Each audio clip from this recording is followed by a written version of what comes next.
Adenium. অ্যাডেনিয়ামের ফুল তো দেখেইছেন, ফলও দেখেছেন।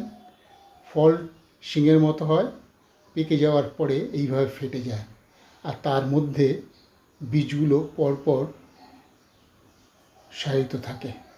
পর বীজ রয়েছে, আর প্রত্যেকটা গাছের নিজস্ব বংশবৃদ্ধির আলাদা আলাদা সিস্টেম আছে। এই লম্বা ফল ফেটে যাওয়ার পরে এর বীজগুলো কীভাবে ছড়ায়, এই যে বীজ, এর দুপাশে পাখা লাগানো রয়েছে। সেই পাখায় ভর করে এরা নানান জায়গায় উড়ে যায়।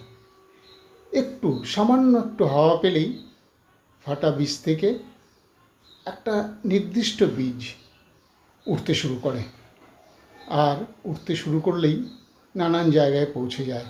এই দুপাশে পাখা লাগানো বীজ উঠতে শুরু করে নতুন জায়গায় পৌঁছবে, নতুন প্রাণের সঞ্চার হবে।